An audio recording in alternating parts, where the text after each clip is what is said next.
Paz de nosso Senhor Jesus esteja com todos nesta igreja, que o nome dele seja grandemente exaltado nesse momento e que nós teremos o privilégio de compartilhar da sua palavra. Há muito tempo atrás, quando eu estava na faculdade, como era de praxe, alguns dias eu tinha que estudar e eu fui na casa de um grande amigo meu. Ele era de uma descendência japonesa. E eu lembro-me perfeitamente que nós estávamos na cozinha e compartilhando de cadernos e livros. E, de repente, eu achei estranho, porque ele se levantou, a mãe dele se levantou e uma senhora se levantou. Eu falei, o que está acontecendo? E eu me levantei também, porque estava entrando o avô, o ancião daquela casa, e eu entendi que aquele era um ato de respeito, um ato de reverência, e aquilo me marcou tão profundamente. E, atualmente, é uma contradição gritante, porque a nossa sociedade ela está envelhecendo por causa do aumento da expectativa de vida. Muitas crianças que estão nascendo hoje, eu não tenho dúvida de que chegarão com facilidade aos 90, 100 anos, se é que o Senhor não voltará antes desse tempo. Mas essa contradição mostra que os idosos estão sendo cada vez mais ignorados. Portanto, se você é jovem, adolescente ou criança, preste atenção na maneira como você trata os mais velhos, porque você também chegará lá. E nós devemos tratar aqueles que merecem o nosso respeito da maneira como nós desejamos que um dia sejamos tratados. Em um tempo em que nós deveríamos valorizar a experiência e a sabedoria acumuladas, cresce o etarismo, que é um preconceito contra a idade. A cultura moderna glorifica a juventude, enquanto descarta a maturidade, como se o tempo apagasse o valor das pessoas. Esse desprezo, no entanto, não é algo novo. Em certa ocasião, quando Moisés estava com aproximadamente 80 anos e liderando um povo recém-liberto do Egito, ele teve que enfrentar não apenas inimigos externos, mas também uma forte oposição interna, apesar de ter sido o instrumento usado nas mãos de Deus para confrontar a Faraó e abrir o Mar Vermelho. Nessa ocasião a qual eu me refiro, a liderança de Moisés foi posta em dúvida. E o texto que será lido certamente nos desafiará a refletir. Qual é o nosso olhar sobre aqueles que vieram antes de nós? Estamos desprezando a liderança madura ou somos uma geração que honra e caminha ao lado daqueles cujas mãos cansadas ainda intercedem por nós? Eu convido que a igreja se coloque em pé, em reverência à palavra do Senhor, e peço que você gentilmente abra no livro de Êxodo, capítulo 17, e faremos a leitura. Diz assim a palavra do Senhor, verso 1 do capítulo 17: Tendo partido toda a congregação dos filhos de Israel do deserto de Sim, fazendo suas paradas segundo o mandamento do Senhor, acamparam-se em Refidim e não havia ali água para o povo beber. Contendeu, pois, o povo com Moisés e disse: Dá-nos água para beber. Respondeu-lhes Moisés: Por que contendeis comigo? Por que tentais ao Senhor? Tendo aí o povo sede de água, murmurou contra Moisés e disse: Por que nos fizeste subir do Egito para nos matares de sede, a nós, a nossos filhos e aos nossos rebanhos? Então clamou Moisés ao Senhor: Que farei a este povo? Só lhe resta apedrejar-me. Respondeu o Senhor a Moisés: Passa diante do povo e toma contigo alguns dos anciãos de Israel. Leva contigo em mão o bordão com que feriste o rio e vai. Eis que estarei ali adiante de ti sobre a rocha em Horebe. Ferirás a rocha e dela sairá água, e o povo beberá. Moisés assim o fez na presença dos anciãos de Israel, e chamou o nome daquele lugar Massá e Meribá por causa da contenda dos filhos de Israel, e porque tentaram ao Senhor dizendo: Está o Senhor no meio de nós ou não? Continuando, então veio Amaleque e pelejou contra Israel em Refidim. Com isso ordenou Moisés a Josué: Escolhe-nos homens e sai e peleja contra Amaleque. Amanhã estarei eu no cume do outeiro e o bordão de Deus estará na minha mão. Fez Josué como Moisés lhe dissera e pelejou contra Amaleque. Moisés, porém, Arão e Hur subiram ao cume do outeiro. Quando Moisés levantava a mão, Israel prevalecia. Quando, porém, ele abaixava a mão, prevalecia Amaleque. Ora, as mãos de Moisés eram pesadas. Por isso, tomaram uma pedra e a puseram por baixo dele, e ele nela se assentou. Arão e Hur sustentavam-lhe as mãos, um de um lado e o outro do outro. Assim lhe ficaram as mãos firmes até ao pôr do sol. E Josué desbaratou a Amaleque e a seu povo ao fio da espada. Então disse o Senhor a Moisés: escreve isto para a memória num livro e repete-o a Josué, porque eu hei de riscar totalmente a memória de Amaleque de debaixo do céu. E Moisés edificou um altar e lhe chamou: o Senhor é a minha bandeira. E disse: porquanto o Senhor jurou, haverá guerra do Senhor contra Amaleque de geração em geração. Eu agradeço a compreensão, mas eu precisava ler o capítulo todo, porque tem duas partes aqui que se complementam, elas estão relacionadas. Do versículo 1 ao versículo 7, mostra o milagre da água que saiu da rocha em Refidim. E do 8 ao 16, a guerra contra os amalequitas e a vitória por meio da intercessão de Moisés. Refidim significa lugar de descanso. Mas, ironicamente, esse era um lugar que naquele momento estava sem água. Veja que o povo caminhava, o texto diz, segundo o mandamento do Senhor, mas isso não o poupava de desafios. Aliás, bem sabemos que a fidelidade do Senhor não elimina provações. Isso significa que até o lugar de descanso pode se tornar muito desafiador em nossas vidas. Provavelmente, Refidim, aqui mencionado no texto, foi um local que atualmente é conhecido como Wadi Feiran, que é uma região semiárida do Sinai.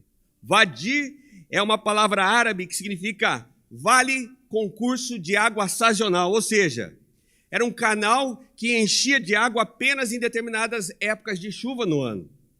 Na maior parte do tempo estava seco. Porém, ainda que esse lugar estivesse em tempos férteis, nem todo vale teria fontes acessíveis para saciar a sede simultaneamente de milhares do povo de Israel e animais, como era o caso dos israelitas. E por isso o milagre de ferir a rocha e sair água para saciar a sede de todos. O verso 2 desse capítulo 17 mostra essa contenda com Moisés. E é interessante porque nessa passagem o verbo hebraico para contender implica uma disputa legal, quase um processo contra Moisés, um tipo de afronta que evidenciava um padrão acirrado de murmurações. Eu posso imaginar aquelas pessoas colocando o dedo na cara de Moisés, o apertando, o desrespeitando. E no meu entendimento, não tenho a menor dificuldade em acreditar que dentre o povo haviam opositores interessados inclusive em assumir o lugar de Moisés. Eu não tenho a menor dúvida, porque isso é inerente à raça humana. Particularmente, penso que líderes experientes, mesmo em idade avançada, são preciosos demais para serem descartados por causa da impaciência, ego ou ambição daqueles que desejam o seu lugar. Segundo o teólogo britânico Matthew Henry, eles estavam prontos para brigar, mas não para orar.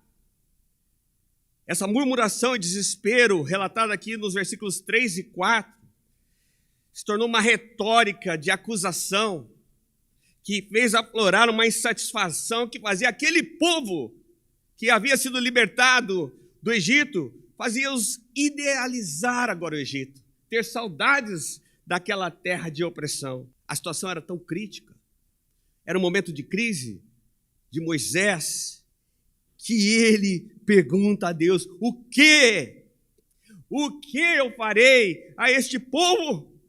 Lembra que o texto diz que ele estava a ponto de ser apedrejado? O homem que os libertou, o homem que foi usado com um braço forte, que fez maravilhas para que o nome do Senhor fosse glorificado no Egito, agora a ponto de ser apedrejado, questionado. Na verdade, essa pergunta que Moisés fez ao Senhor diante desse motim, e não há outro nome, contra a sua liderança, na verdade, entendo que a falta de água era apenas mais uma desculpa para apontar Moisés como o culpado de tê-los tirado do Egito. Aquele líder idoso se tornou um alvo da ira de uma nação que precisava experimentar privações nas suas necessidades mais básicas para entender algo mais urgente. Era mandatório confiar em Deus para sobreviver agora no deserto. Diferentemente do povo incrédulo e murmurador, Moisés, todavia, orou a Deus como um líder intercessor. Spurgeon disse que Moisés fez o que todo líder deve fazer em tempos de crise: correr para o trono, não para a multidão. E foi isso que Moisés fez. Líderes são geralmente questionados quando o povo está insatisfeito. Mas Moisés não recuou.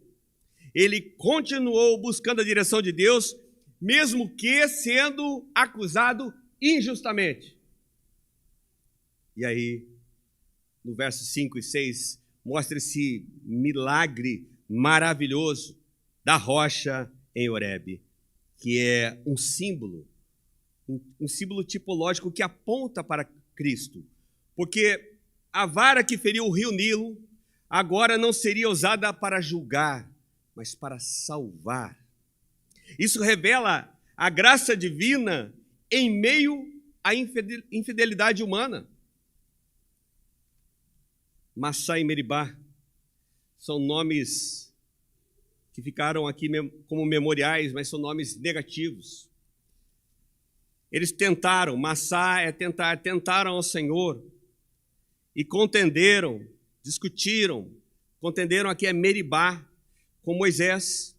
Inclusive, a pergunta do povo: está o Senhor entre nós ou não?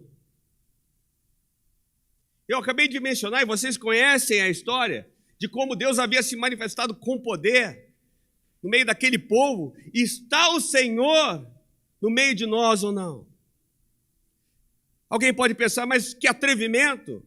Mas eu quero lhes dizer que em um dado momento da minha vida, eu fiz essa pergunta: está Deus no meio de nós ou não, numa determinada situação?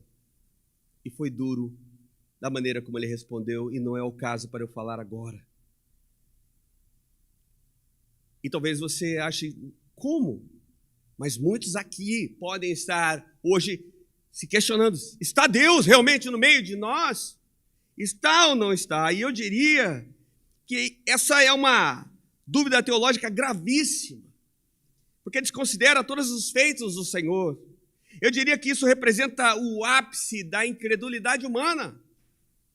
E eu não o acuso por isso, porque quem acusa é o diabo. Mas eu entendo, porque muitas vezes a incredulidade, ela começa a mostrar as suas garras com aqueles que também são crentes. Aí, na segunda parte desse capítulo, a partir do verso 8, mostra o ataque de Amaleque. Essa foi a primeira batalha militar do povo de Israel após a saída do Egito. Inclusive, vocês devem se lembrar que quando ele saiu do Egito, Deus orientou que eles fizessem o caminho mais longo, porque o caminho mais curto passava pela terra dos filisteus. E eles não estavam preparados para a guerra. Era um povo que ficou séculos como escravos. E aí a situação aqui descrita nas Sagradas Escrituras revela, evidencia uma instabilidade emocional de um povo recém-liberto, como eu disse, mas agora no deserto, mas que ainda mantinha uma mentalidade de escravo e coração temeroso. Israel vinha de séculos sem autonomia no Egito, sem treinamento militar e nenhuma referência a respeito do significado de liberdade. Porque enquanto estava no Egito, Faraó não tinha interesse nenhuma em ensinar a eles a arte da guerra, porque eles eram uma ameaça, eram numerosos. É bem verdade que a transição da escravidão para a liberdade nem sempre é fácil. E nós podemos olhar para as nossas vidas também nessa transição da escravidão no pecado para agora estar com Jesus. Quantas situações difíceis nós passamos, pelas quais nós fomos provados. No deserto, aqui nesse contexto, toda segurança humana havia sido retirada. O povo se sentia assim, exposto, sem terra, sem casa, sem água, e se achando sem Deus nesse momento, questionando, está Deus no meio de nós ou não? E agora sob o ataque de Amaleque. Quando os amalequitas os atacaram, não havia uma estrutura militar organizada em Israel para guerrear de forma eficiente. Amaleque, descendente de Esaú, neto de Esaú, simboliza aqueles que fazem oposição ao povo de Deus. O inimigo, atenção a isso, o inimigo das nossas almas, o inimigo do povo de Deus, sempre ataca sorrateiramente quando estamos cansados, quando estamos ansiosos e quando estamos de modo murmurante, porque isso é reflexo de um povo que perdeu o foco na oração e, portanto, está vulnerável. Geralmente, inimigos ardilosos atacam nos momentos de maior fragilidade. E aí você pode dizer, bom, eu não murmuro, ok, mas há conversas que não convêm ao povo de Deus. Há momentos em situações difíceis pelas quais nós passamos que não convém comentários. E conversa com o irmão, com a irmã, olha, está acontecendo aquilo, eu ouvi dizer que, e agora, aquela ansiedade, quem vai assumir a igreja, porque o pastor vai deixar a partir do ano que vem, meu Deus, o que está acontecendo? Eu ouvi dizer que, aconteceu isso, e fica aquela situação que o inimigo, ele se aproveita para dividir o povo de Deus. O povo se torna frágil, vulnerável, porque abre brechas, e por isso nós devemos vigiar. Os amalequitas atacaram Israel de maneira repentina. O povo não estava esperando um confronto naquele momento. E isso torna ainda mais grave a sua sensação de incapacidade. Você certamente já foi pego por aquelas situações de surpresa, foi surpreendido. Você fica sem chão muitas vezes. E o povo não esperava. E aqui a sensação dele foi agravada porque foi algo repentino. Eles estavam lidando com as dificuldades do deserto e não tinham como prever que uma ameaça militar surgiria de uma forma tão direta. Uma observação importante é que na formação dessa marcha de Israel que saiu ali do Egito, os mais vulneráveis, ou seja, fracos, idosos, doentes, crianças pequenas, ficavam na retaguarda da caravana. Então ia a multidão caminhando e os mais fracos mais atrás, para serem poupados. Os mais jovens, os mais fortes, iam à frente. Em Deuteronômio 25, versos 17 e 18, está escrito que esses amalequitas aqui atacaram impiedosamente os israelitas pelas costas, atingindo os fracos e cansados, o que sugere crueldade, covardia e oportunismo. Guarde essas três palavras: crueldade, covardia e oportunismo, uma vez que não houve provocação. Amaleque os atacou quebrando uma regra de guerra básica na cultura do Antigo Oriente: não atacar os indefesos. Simbolicamente, acredito que Amaleque representa um tipo de etarismo moderno que é maldito e tem se infiltrado em muitas igrejas, que não apenas despreza os mais velhos, mas também os deixam para trás como se fossem descartáveis, esquecendo tudo o que Deus fez através de suas vidas. Josué e Moisés, guerra ali no campo de batalha, e intercessão a partir do verso 9. Embora Moisés tenha instruído a Josué a reunir um pequeno grupo de guerreiros para lutar. Essa organização foi mais, sinceramente, uma tentativa de defesa do que uma ofensiva planejada para a batalha. O povo de Israel estava mais focado em sua sobrevivência no deserto do que em se preparar para confrontos militares. Um detalhe importante é que Josué não começou como um líder, e aqui um líder militar, mas como servo obediente. Ele foi fiel no pouco e cresceu na liderança passo a passo. A liderança, muitas vezes, igreja, surge em tempos de crise. E a batalha aqui, descrita no capítulo 17 de Êxodo, contra Amaleque, foi uma oportunidade para Deus revelar o chamado de Josué. Vejam que a autoridade de Josué foi reconhecida. Atenção, reconhecida, não reivindicada por ele mesmo. Moisés o escolheu, Deus mais tarde o confirmou. Moisés então subiu ao monte na qualidade de um intercessor, como o texto relata, segurando a vara que representava a autoridade divina, para que ficasse claro que a vitória não viria ali pela espada simplesmente de Josué, mas pela intercessão sustentada, através da qual Deus interveria naquela situação. Interessante. Algumas semanas antes, Deus os poupou de passar pela terra dos filisteus, e agora entende-se os estudiosos que de 30 a 40 dias, considerando as paradas até Refidim, agora estava colocando um povo para ameaçar Israel. Moisés ora com as mãos erguidas.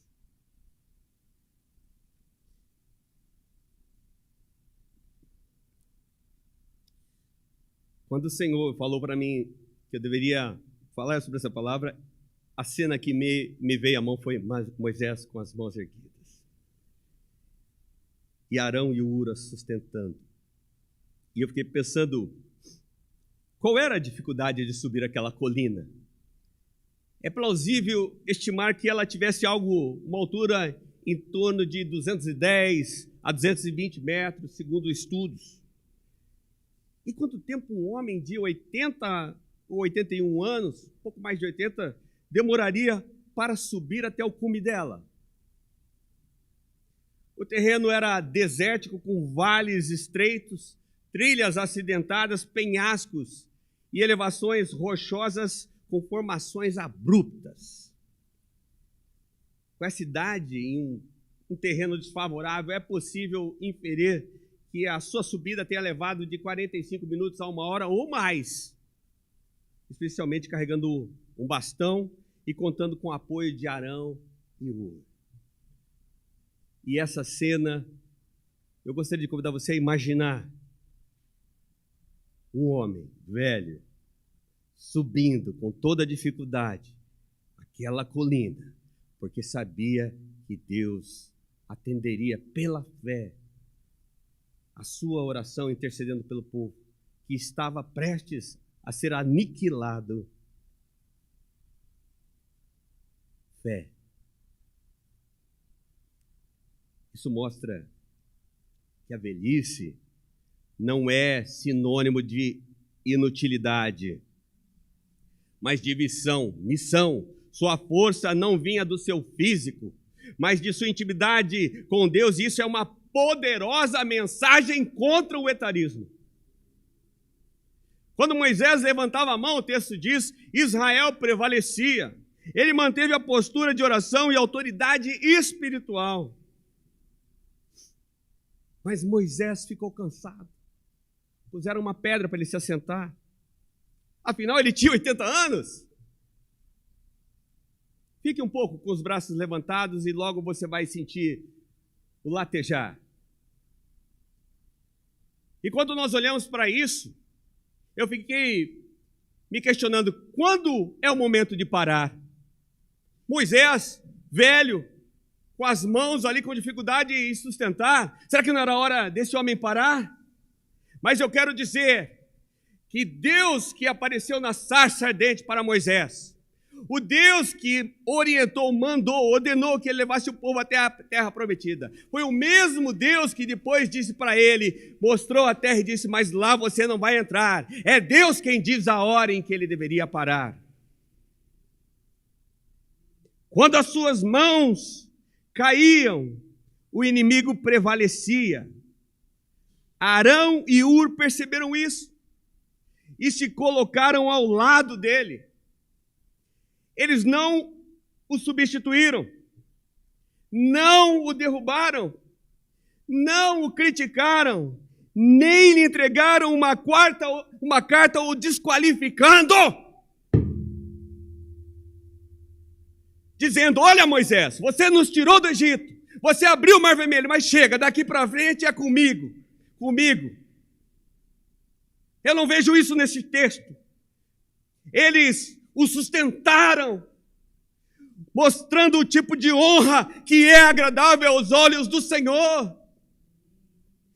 Segundo Spurgeon, a oração pode cansar, mas os seus frutos são eternos e intercessores sustentados não caem. A partir do verso 13, nós vemos essa vitória pelas mãos de Josué. E aí eu lembro a pergunta que o povo fez. E por isso eu tinha que ler a primeira parte e a segunda parte desse capítulo. Porque na primeira parte o povo perguntou, está o Senhor no meio de nós ou não? Essa é a resposta do Senhor. Sim, eu estou no meio, pelas mãos de Moisés. Essa foi a resposta do Senhor. Eu estou no meio. E eu acho lindo. Porque esse episódio dos amalequitas é um ponto crucial, onde os israelitas são forçados a reconhecer que a sua força não estava em suas próprias habilidades, mas em sua dependência de Deus, que não abandona o seu povo. Então, deixa a ansiedade de lado. Deus não abandona a sua igreja, o seu povo, aqueles que o amam. Essa igreja não está abandonada. Essa igreja está nas mãos de um Deus fiel, poderoso, que tem sustentado homens e mulheres valentes, que tem uma história maravilhosa, linda, de dor, mas também de vitórias. É o Deus que está no nosso meio, é o mesmo Deus que estava ali presente em Refidim, concedendo a vitória àquele povo. Através da ação e oração. E eu quero lembrar que a oração em si mesma é uma ação também, tem a palavra ação, mas a ação no sentido da atitude de ir lá guerrear, de pôr a mão ali realmente nas armas. Havia, através dessa ação e oração, a entrega que Deus deu nas mãos de Israel, a entrega dessa vitória. E Israel, diante das circunstâncias desfavoráveis, presta atenção, decidiu se unir e nele confiar. É isso que nós devemos fazer como igreja. Nós devemos nos unir e nele confiar. Notem que Josué derrotou os amalequitas. Mas isso o texto diz que só foi possível porque Moisés permaneceu com as suas mãos erguidas.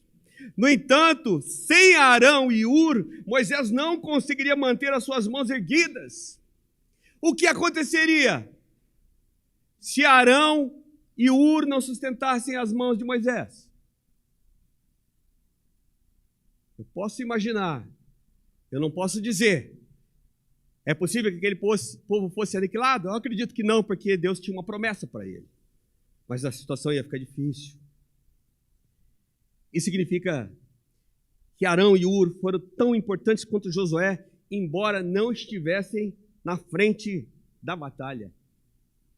A vitória, veja, não foi do mais forte ou do mais novo, foi da unidade intergeracional de um povo que soube honrar a Deus. E aí, já caminhando para os versos finais desse capítulo, do 14 e 16, Deus ordena que ele escreva isso para a memória. Memória de quem? Memória para a nossa memória também, para a gente entender como é que devem funcionar as coisas diante de Deus, para a geração mais nova entender de como Deus deve ser encarado, como aqueles que ele levanta devem ser tratados e respeitados. E aí sim, o Senhor fará guerra contra Ameleque, que representa oposição a Deus, de geração em geração, e Deus continua fazendo oposição àqueles. Deus continua fazendo oposição àqueles que se levantam contra o povo de Deus. E eu disse, guarde as palavras, aqueles que com crueldade, covardia e oportunismo se levantam contra a casa de Deus.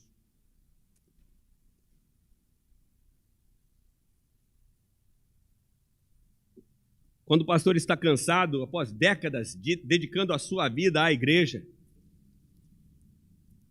e vulnerável por causa dos problemas que o cercam, tal como ter que cuidar de sua esposa com Parkinson, por exemplo, nós não o substituímos.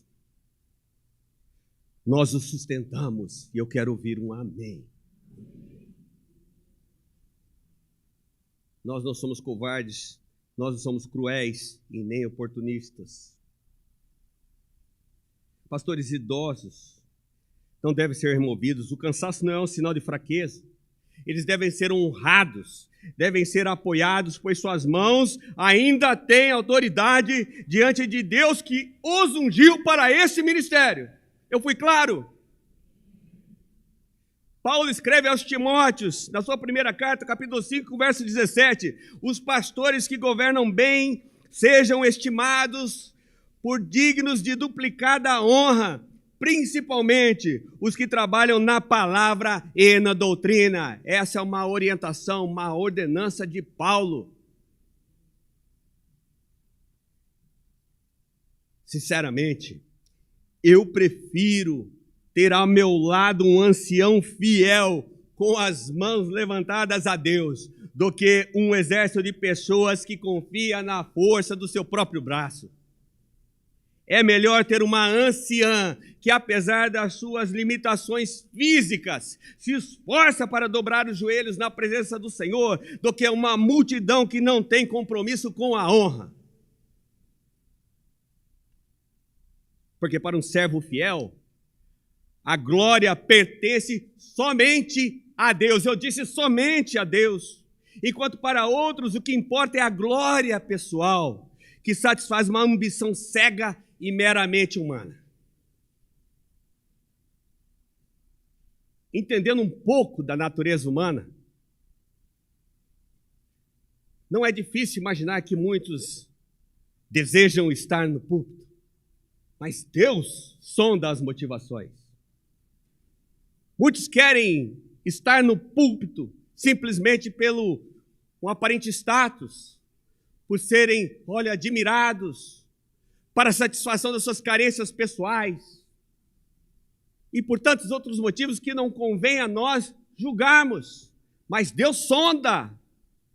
E teve uma ocasião que um pastor, que eu considero há mais de 30 anos, me disse, olha, fulano deseja ser pastor, é o sonho dele. E eu fiquei pensando, engraçado, eu nunca tive esse sonho. E os pastores sérios que eu conheço, também não. Eu tenho uma convicção de chamado. Não que você não deva sonhar com posições excelentes, mas o sonho, ele pode revelar simplesmente um desejo do coração, e o coração é enganoso. Preste atenção, eu falei de Josué aqui. Um pastor, ele não tem que seguir e falar, eu tenho um sonho para me realizar. Não, ele tem que ser aqui confirmado por Deus e reconhecido pela Assembleia. Há uma unção sobre isso. Esta igreja tem um pastor com um pouco mais de 80 anos. E se Deus o mantém aqui, é porque ainda há autoridade em suas mãos. Portanto, sustentemos as suas mãos, fortaleçamos a sua liderança e caminhemos unidos, vitoriosos sob a bandeira do Senhor e a Nissi, porque é Deus quem sabe todas as coisas, é Deus quem chama, é Deus quem capacita, é Deus que sabe a hora certa, e é Deus quem vai falar a hora certa para ele, para mim, para você. Não cumpre a nós dizermos, olha, é agora. Não, cuidado, que o Senhor tenha misericórdia das nossas vidas, para que a gente não incorra nesse erro. Deus não está procurando substituições apressadas. Ele está chamando cooperadores leais, que saibam respeitar. Devemos orar pela vida do pastor, para que Deus renove suas forças e o mantenha como um líder sábio. Essa é a nossa posição. Essa é a posição agradável aos olhos daquele que é santo, santo, santo. Aí você diz, mas e se o pastor ficar negligente, não sabe a hora de parar? Deus vai tratar, Deus vai fazer. Deus, Ele está responsável por todas as coisas. Nós dizemos isso o tempo todo. É Deus quem está no controle.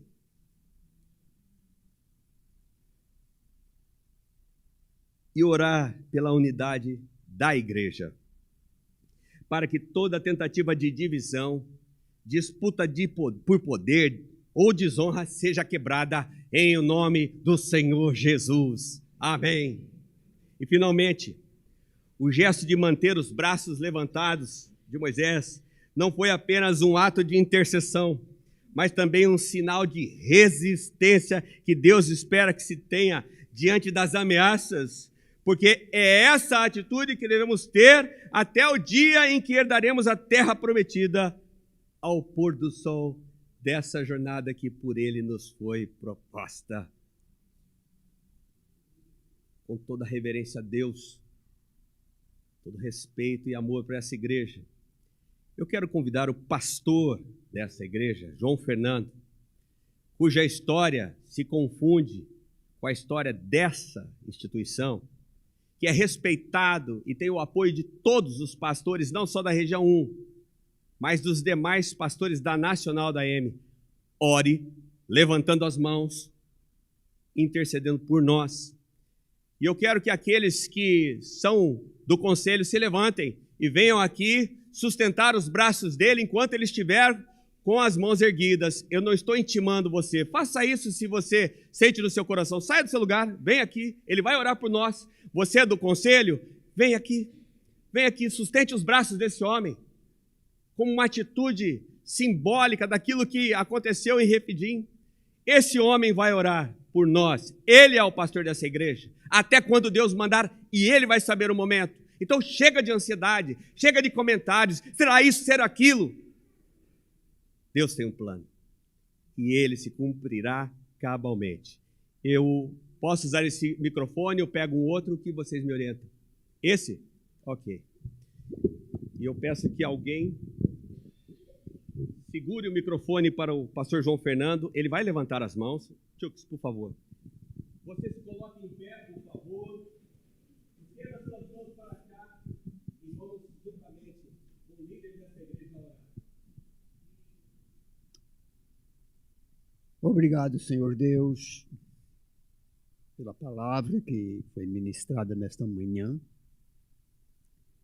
Mesmo não tendo combinado nada com o pastor Nandes, meu amigo, companheiro de longos anos, uma caminhada bem extensa e até intensa, pela palavra de apoio, pela palavra